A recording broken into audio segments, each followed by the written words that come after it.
Yeah, actually, I decided to go ask some people for feedback about these movies that I'm making here for some time already.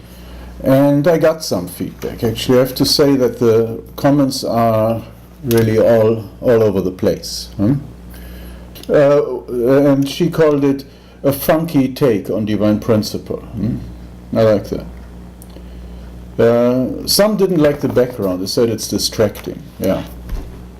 I think many people find the background distracting, but they don't just say it because they're probably distracted by the foreground, hat and sunglasses and all that stuff. Yeah, yeah. And then I ask Mrs. Atzdak, the best woman in the world, if she would like to take a look at it.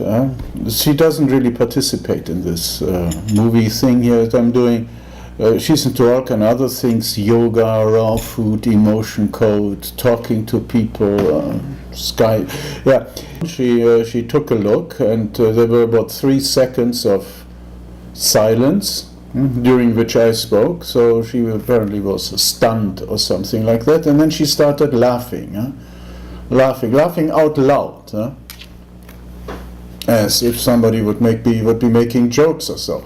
And she kept laughing about that, and for about a minute or two, until I stopped her. Then she stopped.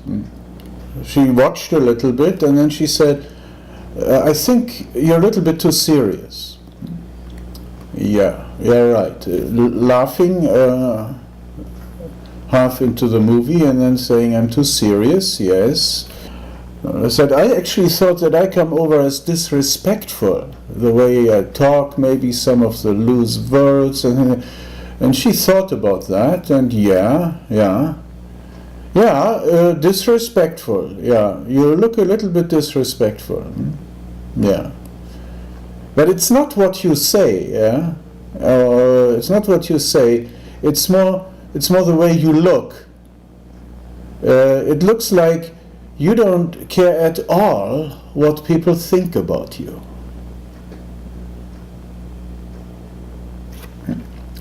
Nothing could be further from the truth.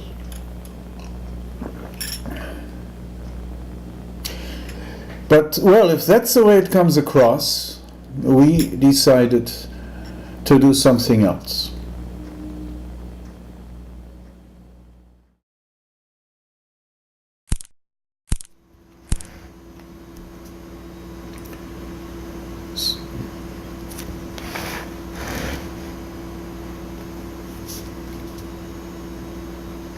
Spiritual teachings and religions essentially focus on the individual. In Christianity, for example, salvation depends on men and women individually accepting Jesus Christ as a personal savior.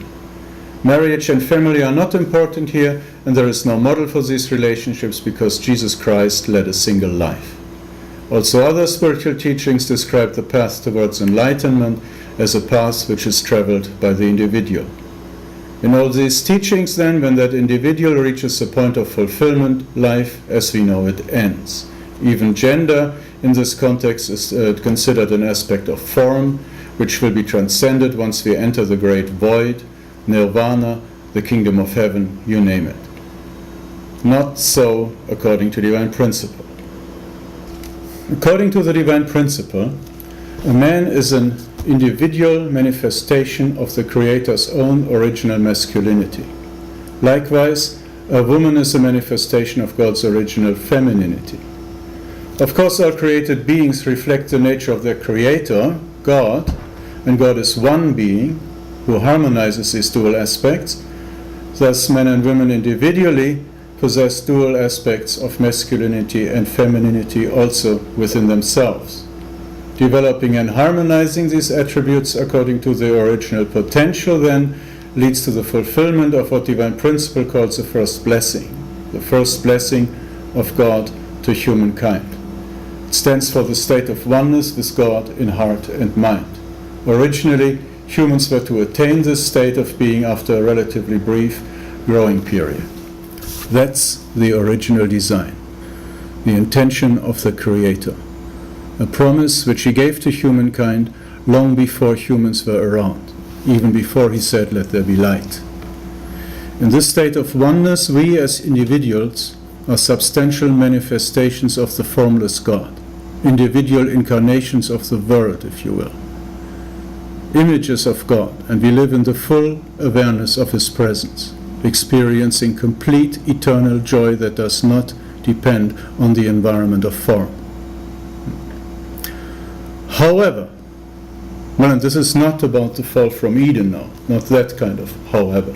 However, the purpose of creation is only fulfilled when a man and a woman who individually have attained oneness with God become one with each other with the blessing of the Creator. One man, one woman, forever. So the union of such a man and such a woman who individually have attained oneness with God, the Creator Himself now enters the world of form. From this viewpoint, the marriage of two such individuals is also the marriage of God, the marriage of the formless Creator with the universe of form which He created and which humans encapsulate. The ability to become one with God, to join as a couple, then become parents and experience the parental heart of God through the relationship with their own children, is called the second blessing of God to humankind. It is realized within the realm of direct dominion, the direct dominion of God, which we enter when we attain oneness. In this state, every action is an act of worship. Everything we do is accompanied by eternal satisfaction, as if we gain the entire universe with every move we make. We are able to give fully because we don't lose what we give away, because we are one with everything that exists. That's true even now, just we don't know it. Then we know it. Now, speaking about couples and parents, this brings us to an important topic that should not be entirely ignored. When I say that everything becomes an act of worship, that also applies to the sexual act, the spiritual and physical union between a man and a woman who are aware of the presence of God. In that state, the sexual act is the ultimate celebration of the presence of God, and even gives rise to new life. Now, what about outside the realm of oneness, outside of the direct dominion of God? Before we attain oneness with God, when we still experience God as separate from us, sex is not really meant to happen. Outside of oneness, it may even inhibit spiritual growth, especially if you want to ascend the higher realms. That's why many spiritual teachers advise to abstain from sexual relationship.